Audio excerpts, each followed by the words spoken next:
Waalaikumsalam warahmatullahi wabarakatuh. Oke, selamat malam rekan-rekan mahasiswa TRPL semester 2 ya. Untuk hari ini kelas C ya, kalau nggak salah ya.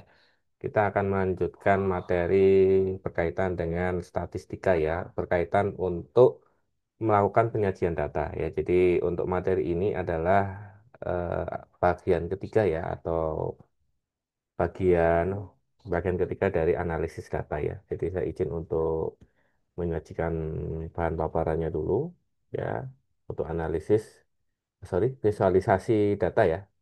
Visualisasi data bagian ketiga. Oke, saya izin untuk share screen rekan-rekan semuanya. Oke, sudah terlihat ya.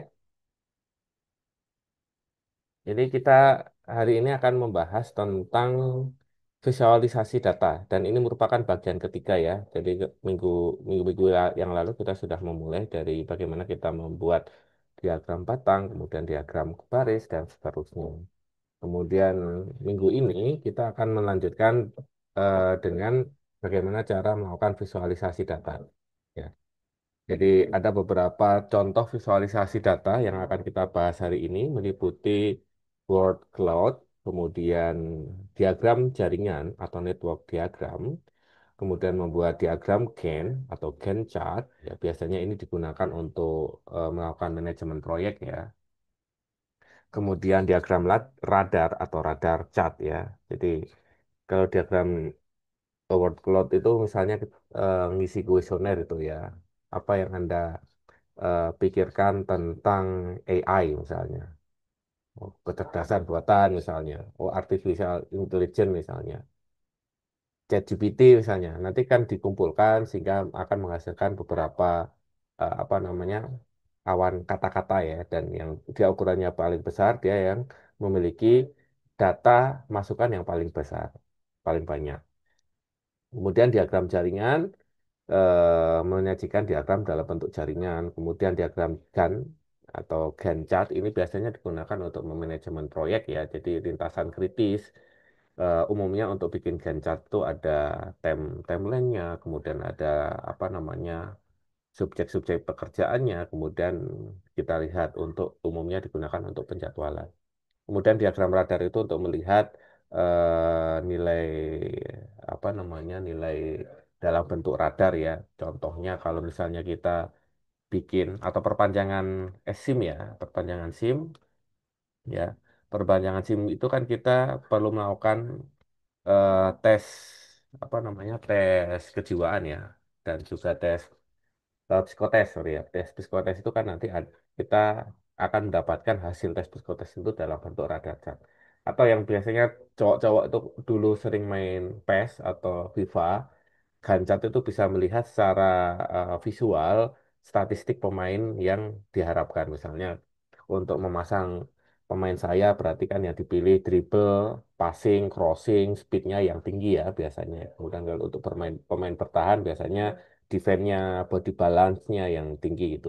Kita bisa lebih mudah lihat diagram radar daripada apa namanya, tabular yang masih berisi tekstual. Ya, jadi itu contoh-contohnya. Nah, kita akan bahas satu persatu. Yang pertama adalah word cloud. Word cloud adalah representasi visual dari kumpulan kata, di mana ukuran setiap kata menunjukkan frekuensi atau kepentingannya dalam sebuah teks. Ya, ya. Word cloud sering digunakan untuk analisis teks atau presentasi data. Ya, jadi misalnya eh, menampung kuesioner, jadi semakin banyak frekuensinya, maka eh, tampilan dari hurufnya atau katanya itu dia akan lebih besar, lebih dominan. Jadi bagaimana kita membuat word cloud ya, menggunakan Python ya. Jadi di sini kita bisa menggunakan menu from word cloud, import word cloud, kemudian import matplotlib.pyplot splt. Kemudian untuk teks contohnya misalnya di sini tes sama dengan petik Python Excel word cloud visual data analysis, programming Python Python data. Kemudian membuat word cloud-nya, caranya adalah word cloud sama dengan word cloud, kemudian kita atur lebarnya sekian, kemudian height-nya sekian, ya, misalnya 400. background colornya adalah putih atau white, kemudian generate text. Di sini bagaimana menampilkan word cloud-nya dengan cara plt.figure fix size sama dengan 10,5, kemudian plt I'm show word cloud interpolation bilinear, kemudian plt.axis off dan plt show sehingga nanti akan muncul seperti ini. Penjelasannya adalah kata data ada sebanyak dua, sehingga ukurannya juga besar, namun tidak sebesar Python yang jumlah katanya ada tiga. Ya, jadi misalnya di sini kan kita bisa lihat untuk teks contoh ini Python ini muncul tiga kali, satu, dua, tiga, sehingga dia lebih besar daripada tulisan yang lain. Kemudian untuk datanya dia muncul dua kali, sehingga dia lebih besar juga.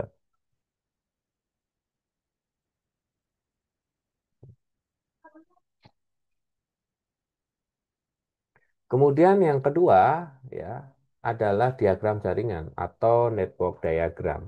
Ya. Diagram jaringan adalah representasi grafis dari hubungan antar entitas atau nodes dan koneksi di antara mereka atau edge ya. Jadi entitas itu nodes dan koneksinya adalah edge atau sisi ya. Entitas itu nodes atau vertex ya bisa kalau di istilah apa namanya matematika itu vertex ya. Diagram ini sering digunakan untuk memvisualisasikan data seperti hubungan sosial, aliran proses, atau infrastruktur IT. Ya, ini contoh network diagram ya. Misalnya ini dimulai start dan diakhiri end ya. Kemudian di sini ada beberapa aktivitas atau entitas ya. Ada aktivitas atau entitas A, B, C, E, D, E, F, G, H ya. Untuk mencapai E ini biasanya digunakan untuk melakukan penjadwalan ya. Jadi dalam setiap pekerjaan, misalnya pekerjaan ini akan dilaksanakan dalam waktu 99 hari. Maka di dalam pekerjaan ini ada beberapa aktivitas yang dikerjakan. Ada aktivitas A untuk permulaan pekerjaan, durasinya 6 hari. Kemudian akan bercabang ke dua aktivitas yang bisa dikerjakan secara paralel, yaitu aktivitas B sebanyak 2 hari kerja dan aktivitas C sebanyak 40 hari kerja. Dari aktivitas B ini kemudian kita beralih ke aktivitas D dan aktivitas C menjadi dua cabang. Aktivitas D 20 hari kerja, aktivitas E 9 hari kerja. Dari C dan E itu kemudian melanjutkan ke aktivitas G dengan durasi 15 hari kerja. Sedangkan aktivitas D itu lanjut ke aktivitas F dengan durasi 4 hari kerja dan terakhir adalah aktivitas H dengan durasi 3 hari kerja. Nah, ini contoh network diagram atau diagram jaringan dan bagaimana kita membuat skripnya dalam Python ya. Jadi contohnya di sini kita bisa melihat skrip di sebelah kanan atas ya. Ini saya geser dulu ke bawah. Di sini import network as nx, kemudian import lib.pyplot splt, kemudian kita membuat grep dulu dengan cara g sama dengan nx.grep ya dan menambahkan nodes dan edges ya dengan cara g.add from a b ya kemudian a c ya kemudian b d kemudian c d ya mana CD, CD dan CE, maka dia akan otomatis menghubungkan apa namanya edges-edges mana yang teridentifikasi dari nodes-nodes yang kita jabarkan. Misalnya A ke B berarti dia akan menghubungkan nodes A ke B.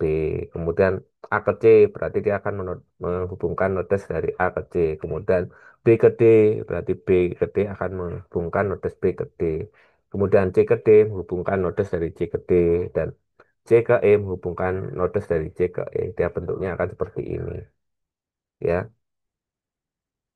jadi di sini ada tambahan ya untuk menampilkan diagram jaringannya seperti plt.figure, fix size 8,6 ya, kemudian fx draw untuk network diagramnya dengan aturan with labels true ya. Jadi ada A, B, C, D, E-nya, kemudian colornya sky blue. Jadi warna notesnya itu adalah eh, biru langit, kemudian node size-nya adalah 1500, add colornya adalah gray, ya. Add color berarti add itu adalah warna sisi. Jadi warna ini adalah warnanya abu-abu. Font size 10 dan kemudian kita tampilkan dalam bentuk seperti ini.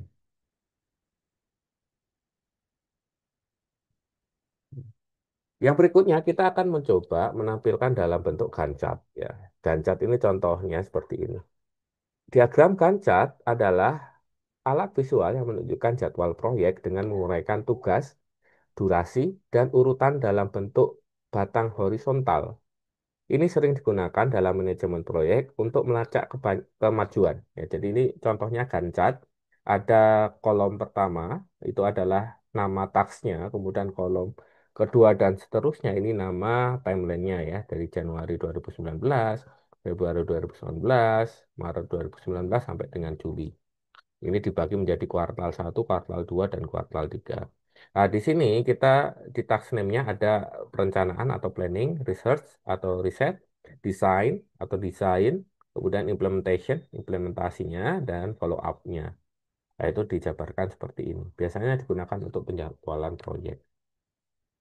Nah, ini contoh membuat Gantt di Excel ya. Jadi kita coba melihat tutorialnya ya. Saya stop screen dulu.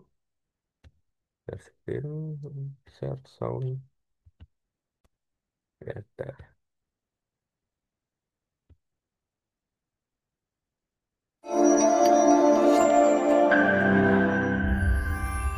Terdengar ya suaranya ya. Hello everyone and welcome to the Excel Dengaran channel. Pak. If you want to learn how to create a quick and simple timeline that you can use in Excel and you can adjust your task durations and your start date and end date and that sort of stuff, please stay tuned. Okay, the first thing I'm gonna do is fill some general information for the project. Project name, project duration, project start date, and project end date. The name of the project is gonna be kitchen renovation.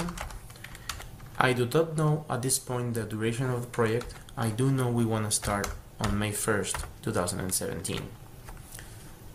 Just some formatting here.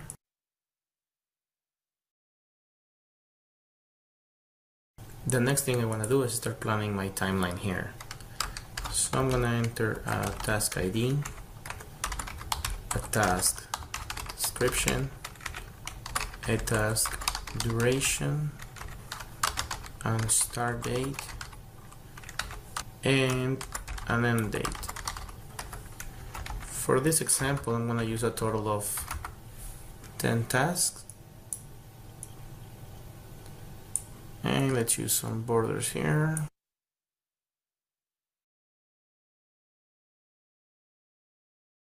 Now I can start entering the tasks for the project. So the first task is gonna be demolition, which is gonna take 4 days to complete. The next task is gonna be install new tiles, which is gonna take 2 days.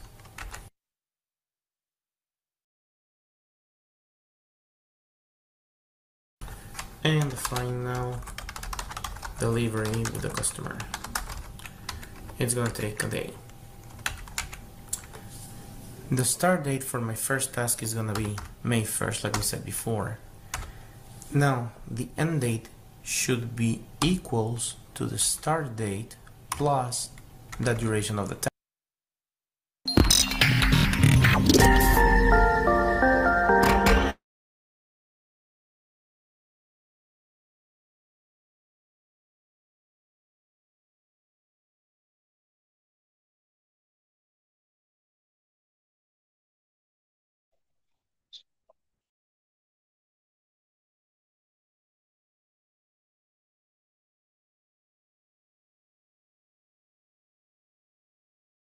Sorry ya, ada sedikit gangguan.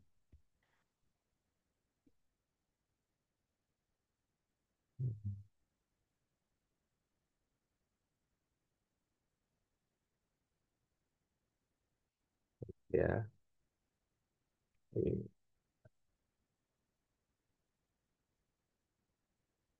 Oke, saya share screen. Sorry, tadi ada sedikit gangguan.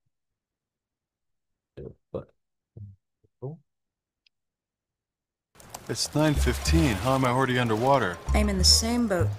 I'm in an actual boat. I thought Grammarly just fixed grammar. Nah, tadi Now I can start entering the tasks for the project.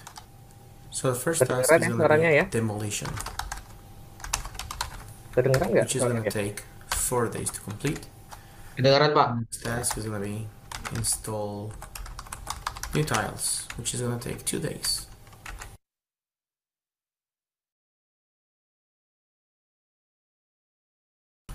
And the final delivery with the customer.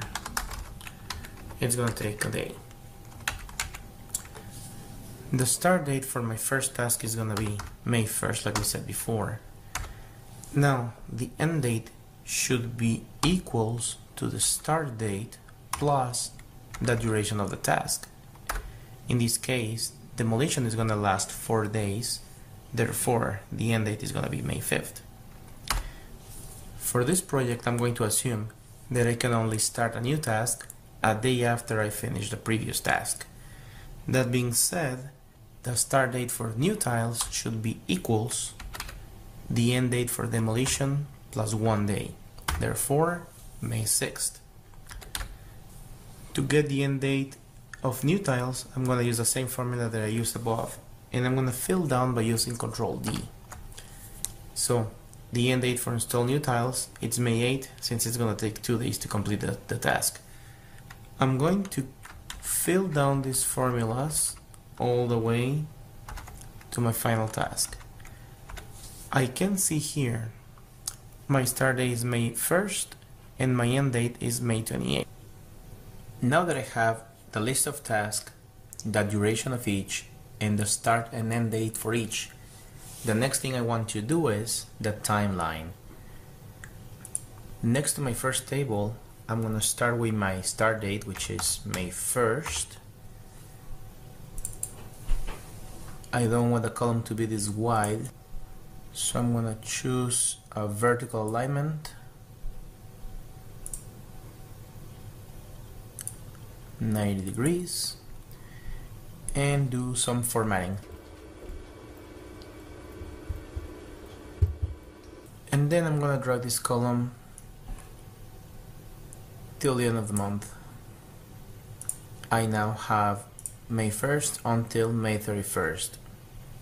The last thing I'm going to do here is the calculations. Let's start with project duration. In order to calculate the project duration, I need the project start date and the project end date. I'm going to delete this value here. My start date will be the minimum value in the start date range. Enter. My end date is going to be the maximum value in my end date range. Enter. The project duration is going to be the difference of the two. End date minus start date. Enter. My project duration is going to be 27 days. Next thing I want to do is compare each column to the start and end date of each task. I'm going to start with May 1st. I want to compare May 1st and see if it's between the start date and the end date. For that, I'm going to use the if formula. And within if, I'm going to have a logical test that includes the AND formula, which has two portions. Number one, is May 1st greater than or equals to my start date? That's the first half, comma, and is May 1st less than or equals to my end date? Close parenthesis. If these two are true, I want Excel to drop an X in here. If it's not true, I want it blank, so I'm going to use quotation mark, close parenthesis, and enter. And yes, in fact, May 1st falls between my start date and my end date.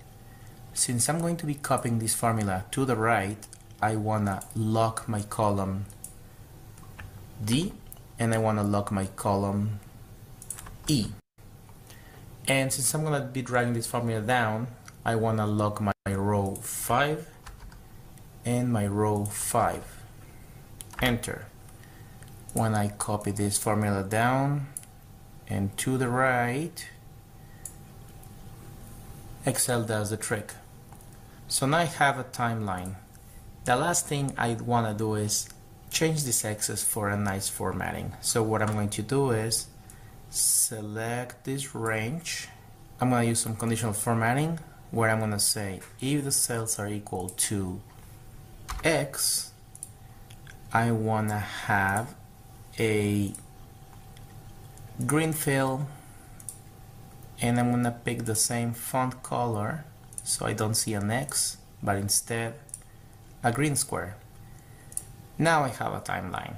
So now I can play with the dates in my project. For example, let's say my tiles are delayed and instead of taking 2 days, it's actually gonna take 4 days. Let's see what happens to the timeline. Oh, the whole thing got delayed. Now my project duration is 29 days and my project end date is 31 days.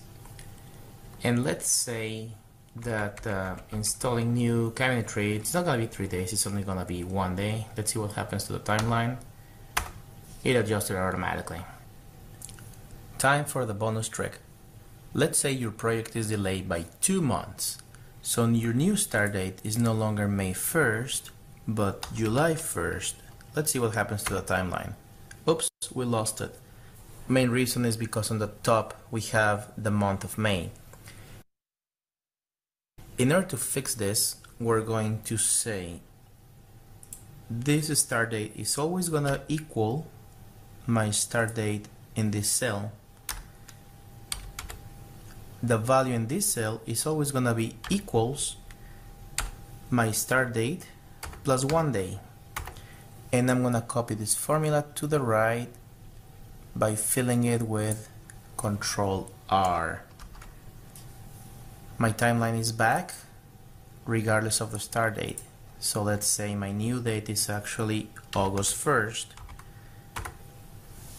The dates on the top changed as well.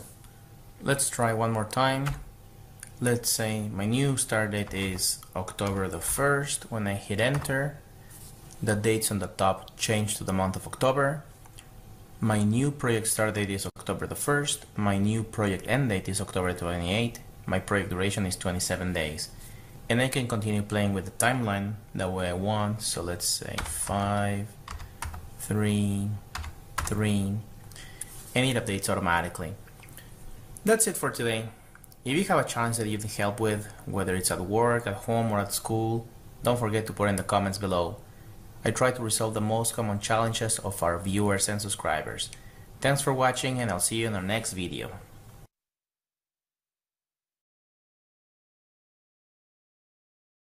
Oke, jadi itu salah satu ilustrasi bagaimana kita menyajikan diagram dalam bentuk gancat ya. Oke, kita lanjut ke materi ya. Nah, bagaimana kita menampilkan gancat dalam menggunakan bahasa Python?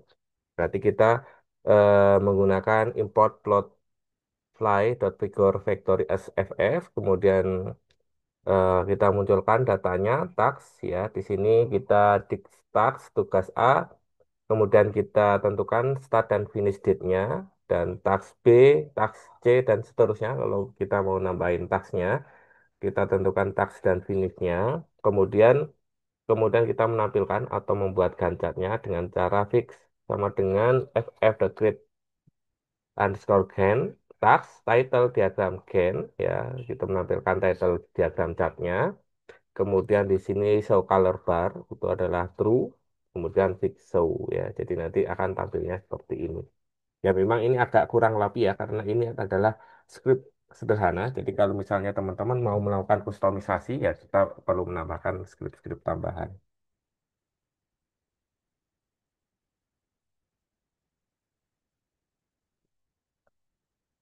Oke, yang selanjutnya adalah pembuatan diagram radar atau radar chart ya. Jadi ini adalah bagaimana analisis, visualisasi data terakhir yang perlu saya sampaikan di materi tentang penyajian data ini ya. Diagram radar atau radar chart juga dikenal sebagai spider chart atau web chart. Ya, jadi istilah lainnya adalah spider chart dan web chart. Ya. Di sini ini adalah jenis grafik yang menunjukkan data multivariat dalam bentuk jaring laba-laba. Ini cocok untuk membandingkan beberapa kategori atau evaluasi terhadap berbagai dimensi ya. Jadi kita bisa dilihat di sini ada seri 1, 2, dan 3. Ki- Kemudian kita bisa menambahkan beberapa access description, kemudian kita bisa menambahkan beberapa data sesuai dengan nilai di masing-masing access description tersebut. Ya, kalau misalnya di tes psikotes berarti aspek motoriknya, aspek apanya, aspek yang lainnya itu nanti mewakili setiap access description. Ya, bagaimana membuat diagram radar ya di Excel ya kita siapkan data Excel di sini misalnya ada mahasiswa kemudian eh, ada namanya ya masing-masing baris mewakili nama kemudian kita membuat dua kolom ya ya untuk kolom bahasa C ya bahasa C dan bahasa Python ya masing-masing kolom ini memiliki nilai yang mewakili masing-masing nama. Nah, kita siapkan data di Excel, kemudian pilih seluruh data, kemudian kita insert atau sisipkan diagram, kemudian kita pilih chart, kemudian pilih radar, maka akan muncul bentuknya seperti ini. Sehingga kalau seperti ini kita bisa melihat nilai apa namanya untuk setiap mahasiswa itu bagaimana, oh bahasa C-nya bagaimana, bahasa Python-nya bagaimana. Tapi kalau penyajian seperti ini nih contoh yang default ya, tapi sebenarnya untuk contoh ini kurang sesuai ya. Jadi lebih sesuainya kalau yang axis description-nya itu adalah mewakili nilai bahasanya, kemudian untuk ini adalah core-nya gitu ya. Oke, bagaimana kita menampilkan diagram radar atau radar chart menggunakan Python ya. Jadi kita dengan memerintahkan import plotfly.express aspx, kemudian import pandas spd, kemudian kita deklarasikan datanya, data sama dengan pd.dataframe, kemudian kita deklarasikan mahasiswa, ada nama Bejo, Nurman, Siti, dan John, kemudian bahasa C dan bahasa Python masing-masing nilainya yang dinotasikan dengan warna hijau ini. Kemudian membuat color chart di sini fix sama dengan px.line polar data C itu mewakili bahasa C ya dan theta adalah mahasiswa, line close-nya adalah true ya. Kemudian fix update traces-nya, filenya to save dan name dataset 1, kemudian kita tampilkan akan bentuknya seperti ini. Nah, ini adalah menampilkan untuk yang nilai bahasa C ya. Kita lihat Norman nilainya 70 ya, nilainya 70 ya. Kemudian Bejo nilainya 80 dan seterusnya. Nah, kalau bagaimana cara menambahkan nilai bahasa Python ya silakan teman-teman coba lagi untuk pengerjaan tugas di pemrograman berbahasa Python ya. Oke, jadi tugasnya adalah teman-teman melanjutkan beberapa kumpulan tugas di tugas visualisasi data yang bagian 1, 2, dan yang ketiga. Kemudian kumpulkan hasil pembuatan diagram berikut ya. Jadi ada 4 tambahan tugas untuk membuat diagram. Ya, jadi teman-teman bisa melihat di learning ya. Di learning sudah saya sediakan. Saya izin untuk menunjukkan di learning.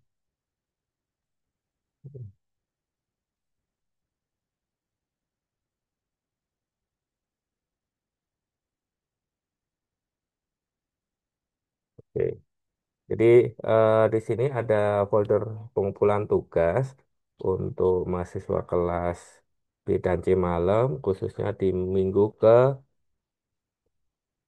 10 ya, visualisasi data bagian ketiga.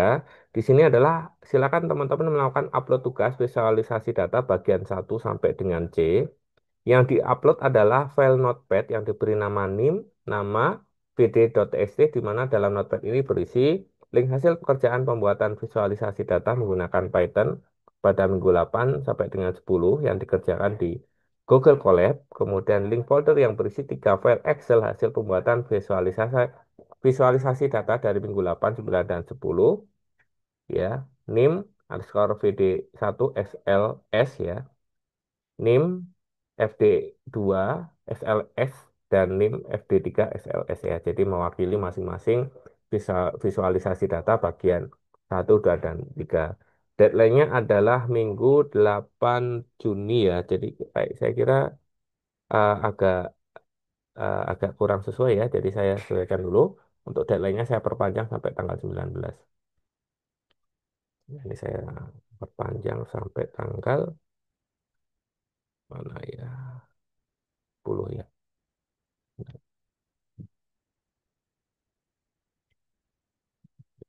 Tanggal 19.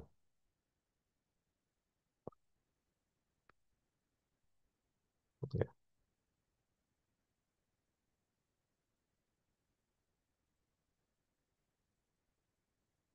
ya pas ya tanggal 19 8 Juni ya. Bentar, 8 Juni saya kira bentar saya ganti aja ya. Seminggu dari sekarang aja ya, seminggu dari sekarang. Oh, tetap 8 Juni aja, sorry. Saya salah melihat tanggal ya. Jadi tetap tanggal 8 Juni ya, ikut dengan kelas yang lain ya, 8 Juni. Jadi untuk pengumpulan tugasnya adalah 8 Juni ya. Jadi kita masih ada 4 hari lagi untuk teman-teman mengerjakan sisa yang untuk analisis visualisasi data bagian ketiga. Oke, sampai di sini kira-kira ada yang ingin ditanyakan, silakan.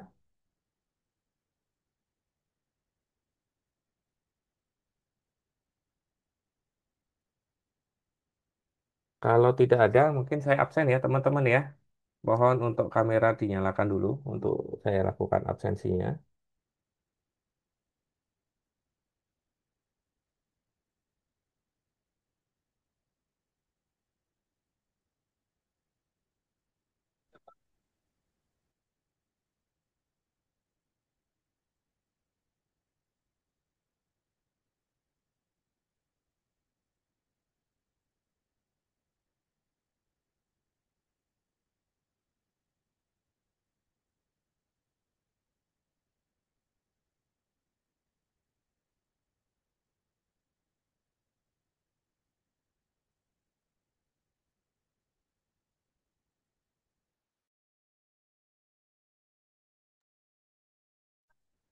Oke, ada eh ada 20.